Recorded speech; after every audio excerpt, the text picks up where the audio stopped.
सियाग आपका स्वागत करता हूं आपके YouTube channel math by Anoop Siyag में। हमारा कोर्स स्टार्ट था क्लास +1 का और उसमें आज हम लेक्चर नंबर 11 की बात करेंगे। आज important concept polar form. Complex number में क्या पढ़ेंगे हम? Polar form.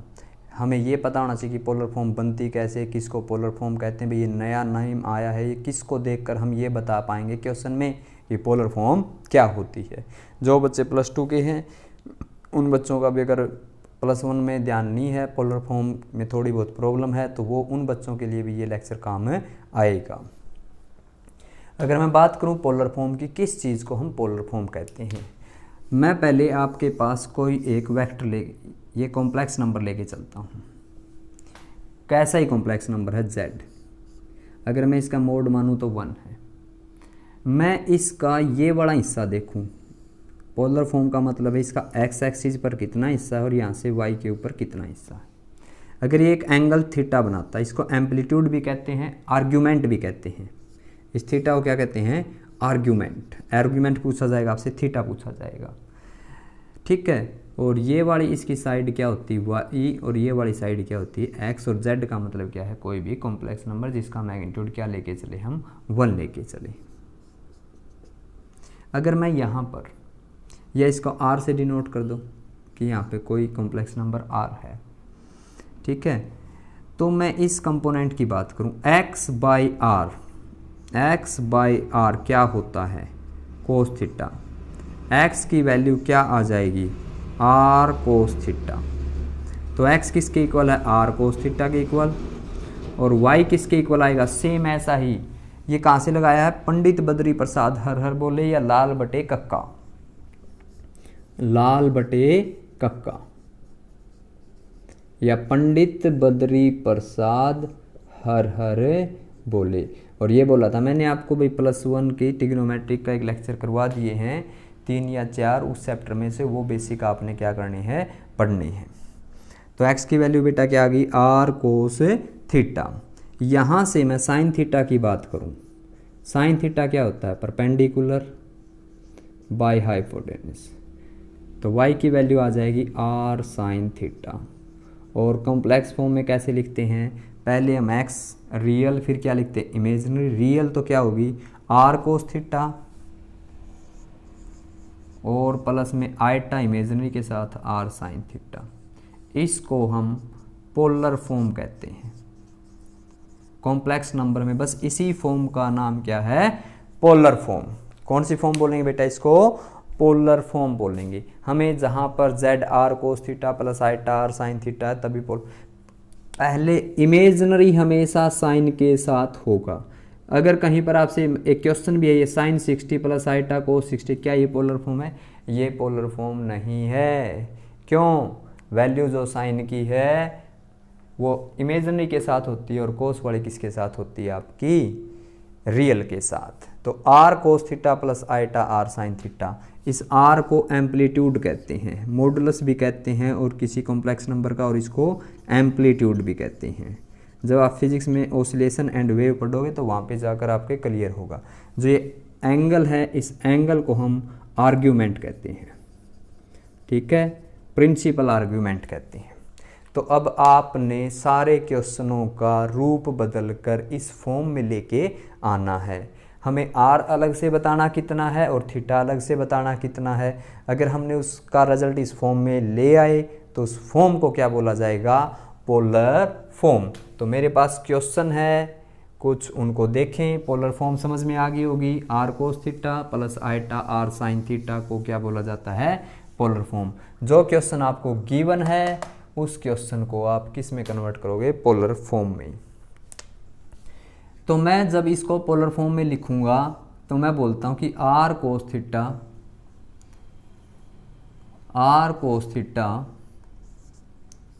Plus r sine theta होता है।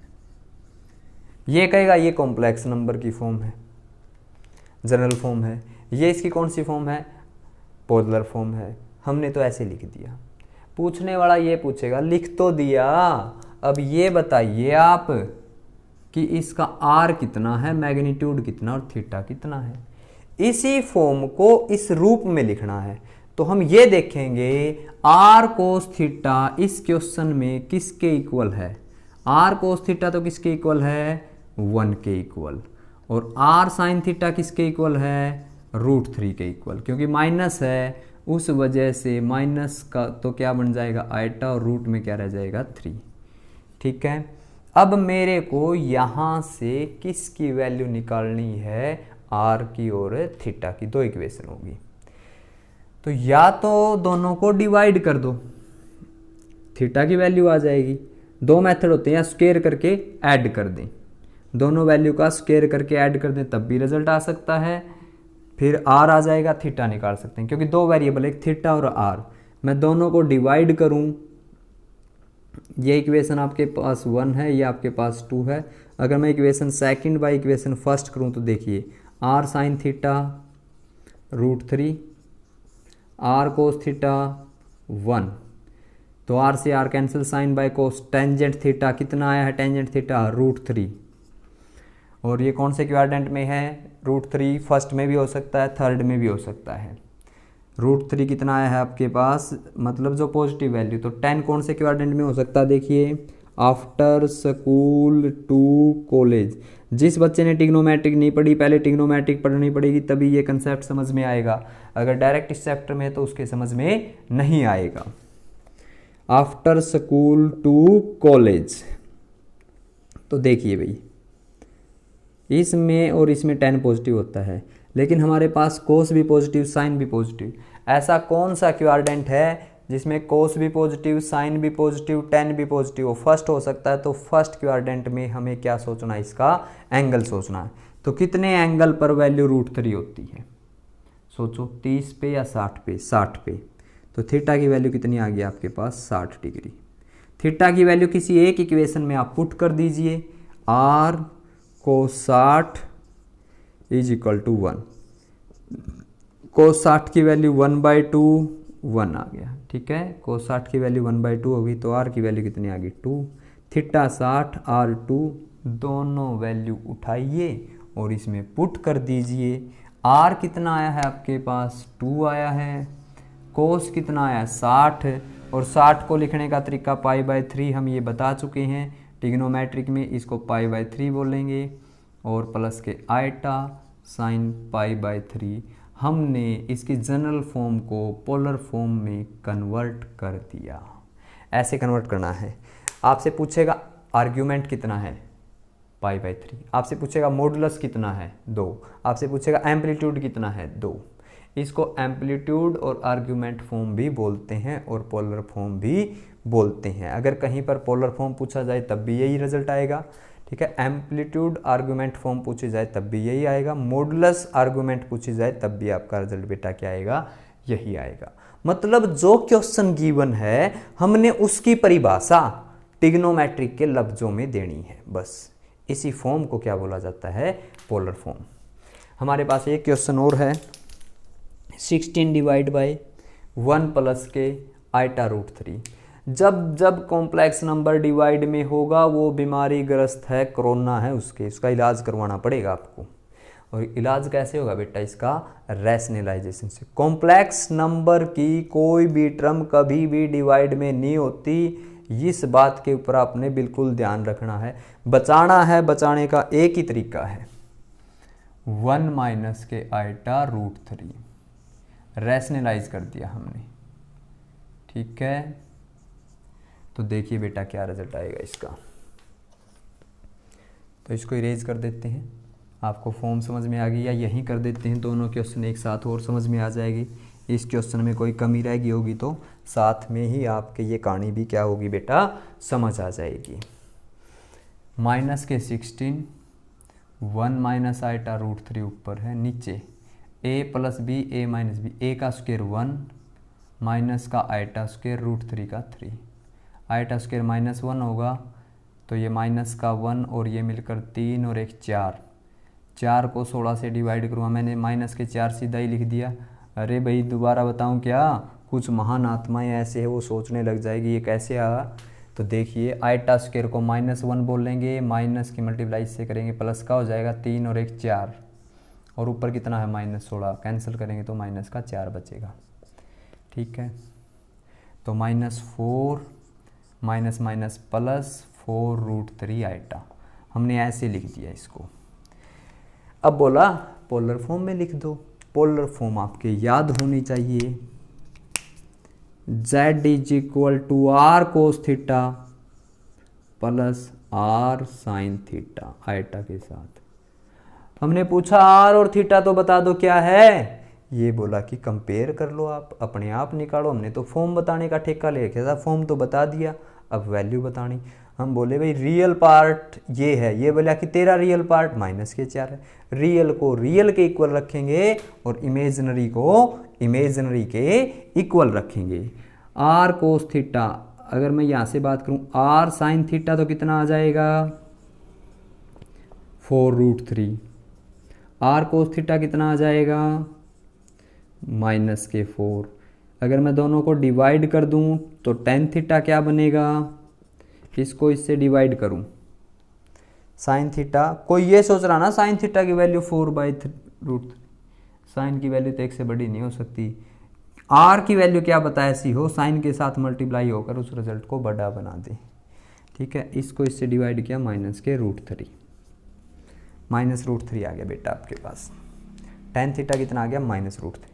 वो क्वाड्रेंट की पहचान कीजिए जिसमें sine negative, sine positive, cos और tan दोनों negative. After school to college, इस चिकित्सक के पास चलेंगे। आफ्टर स्कूल टू कॉलेज, ये हमारे को जानकारी देता है कि भाई किस क्वाड्रेंट में। आफ्टर का मतलब ऑल, एस का मतलब साइन कोस, टी का मतलब tan, सी का मतलब ये साइन और कोसिकेंट, इसमें साइन थीटा और कोसिकेंट। ऐसा कौन सा क्वाड्रेंट है जिसमें साइन पॉजिटिव, कोस नेगेटिव, tan नेगेटिव? ऐसा सेकंड में ही हो सकता है। सेकंड में एंट्री करने के दो रास्ते हैं, एक 90+ वाला और एक 180- वाला। हमेशा हम 180 और 360 के पास जाएंगे जब हमें वैल्यू पूछनी होती है। तो इसने tan की वैल्यू -√3 आई, तो इस वैल्यू को हम ऐसे लिखेंगे, ये माइनस का tan थीटा तो ये यहाँ भेज दो आप, माइनस के tan थीटा = √3। ठीक है, और ये √3 को कंपेयर करें तो मैं इसको 10 पाई -π/3, 60 है ना, ये 180 में से 60 गया, क्योंकि ये पता कर लो एंगल कितना 60, रूट माइनस को भूल जाओ, एंगल कितना है 60। जितना भी एंगल है ना, अगर आपको सेकंड में जाना तो पाई में से घटा देंगे, अगर थर्ड में जाना तो पाई में जोड़ देंगे, अगर फोर्थ में जाना तो 2 पाई में से घटा देंगे, माइनस करें 360 में से। किस में से माइनस कर देंगे बेटा 360 में से। ये सब बिल्कुल अच्छी तरीके से तभी समझ में आएगा, आपको ट्रिग्नोमेट्रिक के लेक्चर सुनने पड़ेंगे। अगर यहाँ पर पूरी ट्रिग्नोमेट्रिक बताने लग जाएं तो 5 या 6 लेक्चर ऐसे हैं, इसलिए मैं बार बार कह रहा हूँ आपको ट्रिग्नोमेट्रिक पढ़नी पड़ेगी +1 की। जिस बच्चे के ये बातें समझ में नहीं आ रही है उसके लिए ये बात है। अगर किसी ने पढ़ ली है फिर भी कोई प्रॉब्लम है तो आप व्हाट्सएप पर भेज देना, कोई बात समझ में ना आए तो कमेंट कर देना। ये देखो √3 आया, कितने एंगल पर √3 होती है 60 पे, पहचान कर ली। फिर आप पूछो कौन से में जाना है, सेकंड में जाना है। जिसमें भी जाना है, अगर सेकंड में जाना तो 180 में से उसी एंगल को माइनस कर देंगे, थर्ड में जाना तो 180 में वही एंगल प्लस कर देंगे, और फोर्थ में जाना होता तो 360 में से वो क्या कर देते हैं माइनस। हम 90 और 270 के पास कभी नहीं जाएंगे, वो चेंज कर देते हैं। पूछते साइन की है, बताते कोस की है। वही बात है, जिक्रा किसी का और जवाब कहीं पर, तो हम उसी की बात करेंगे। ऐसा 180 और ये कर सकते हैं। तो पाई में से ये गया तो हमारे पास कितना रिजल्ट आएगा 2, ये नेगेटिव उसके साथ ही ख़त्म हो जाएगा, फिर 2 tan 2π/3। ठीक है, यहाँ वाले जो माइनस की वैल्यू वो सारे के सारे कितनी हो जाएगी tan 2π/3। थीटा कितना आ जाएगा आपके पास 2π/3। ये माइनस इसके साथ चला गया क्योंकि 180 माइनस थीटा 10 माइनस के होता है। या आप यहीं भी रख सकते हो क्योंकि ये -tan थीटा के इक्वल होगा, क्योंकि इसका रिजल्ट क्या आएगा नेगेटिव। थीटा कितना आया कंपेयर करने से 2π/3। आर्ग्यूमेंट आ गया 120 आ गया, ये कितना आ गया 120।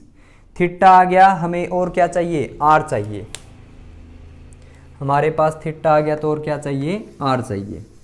कुछ भी नहीं करना, फॉर्म लिख लो, अलग अलग वैल्यू निकाल लो, साइन की वैल्यू निकालनी है और कोस की निकालनी है और आर की निकालनी है।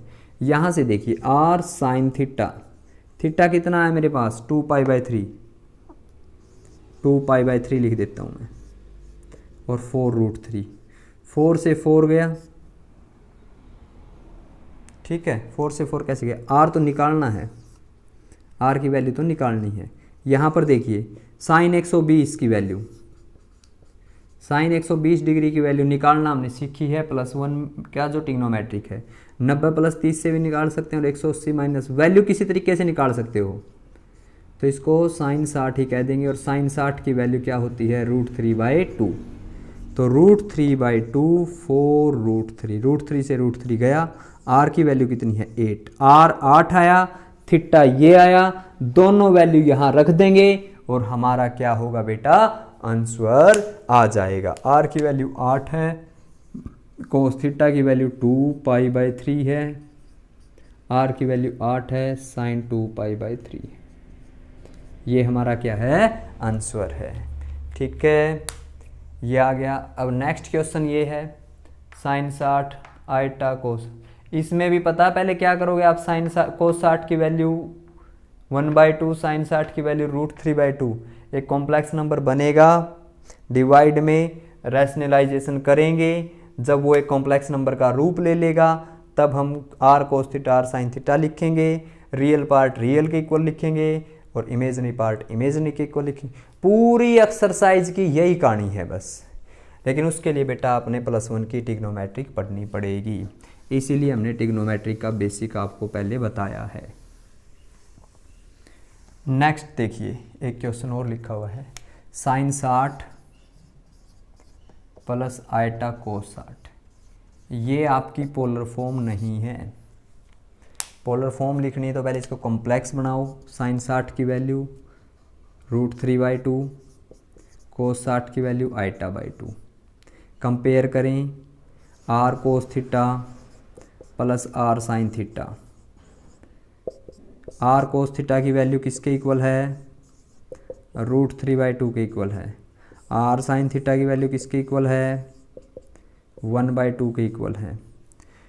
ये इक्वेशन 1 है, ये इक्वेशन 2 है, 2/1 करें, सेकंड को फर्स्ट से डिवाइड करूँगा तो 10 बन जाएगा, tan थीटा 1/2 ऊपर है, √3/2 नीचे है, तो tan थीटा की वैल्यू बेटा कितनी आई है, 1/√3 आई है, 30 डिग्री, थीटा की वैल्यू कितनी आ गई 30 डिग्री।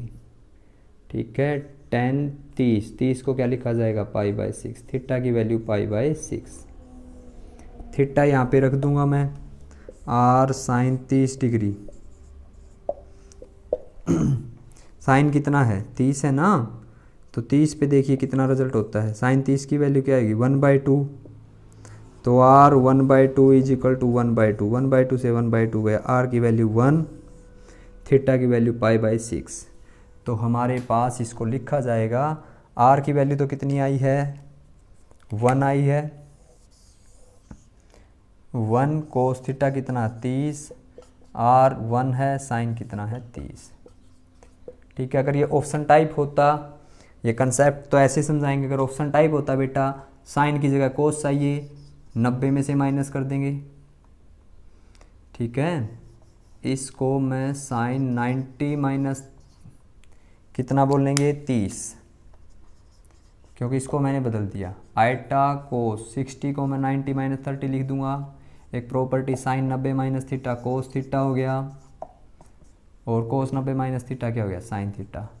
अगर ये ऑप्शन टाइप होता या किसी कंपटीशन एग्ज़ाम में आता तो हम इसको डायरेक्ट ऐसे सोल्व कर सकते थे, कंसेप्ट ऐसे सोल्व करेंगे। ठीक है, आशा करते हैं, उम्मीद करते हैं आपकी ये कहानी समझ में आई होगी, थोड़ी बहुत कमी है तो आपके पास 1 या 2 दिन का टाइम है जिसमें हमारी एक्सरसाइज कंप्लीट होगी, साथ ही साथ आपने करना है। अगर आपकी कोई प्रॉब्लम आए तो आप बच्चे पूछ सकते हो, हमारे साथ जुड़े रहिए, आपका सिलेबस चलता रहेगा। हम बार बार कह रहे हैं जो बच्चे आपके साथ और हैं +1 के स्कूल में थे उनको बोलिए कि भाई सिलेबस स्टार्ट करें, सिलेबस स्टार्टिंग पे है। ठीक है, घर बैठे रहोगे, अगर आप 3 या 4 महीने नहीं पढ़े तो आपका भाई नेगेटिव होता रहेगा, जर लगता रहेगा, जंग लगता रहेगा, तो आपकी बहुत सारी समस्याओं का सामना करना पड़ेगा। क्योंकि जो बच्चों ने साइंस की सोच रखी है अभी तो आपका पेपर होना ही बाकी है, पहले वो पेपर होएगा उसके बाद साइंस लेने हो गए। लेकिन कई बच्चे ऐसे उनको पता भाई साइंस लेनी है, घर बैठे और क्या करें, कम से कम आप हमारे चैनल के साथ जुड़िए, आपके जो फ्रेंड है आप उनको भी शेयर कीजिए, ठीक है। यही आपकी गुरु दक्षिणा है, फ्री में बस आप इतना काम कर दो, वही हमारे लिए बहुत बड़ी बात है, बहुत बड़ी बात है। लेकिन आप बच्चे शेयर करते रहना, ठीक है। लेक्चर पसंद आए तो बेटा लाइक कर दिया करो, कमेंट कर दिया करो यूट्यूब चैनल के ऊपर, ठीक है। जुड़े रहिए हमारे साथ, हमारा सिलेबस चलता रहेगा। अगले लेक्चर में फिर मिलेंगे आपसे, तब तक के लिए आपके साथ बाय बाय। ओके बेटा।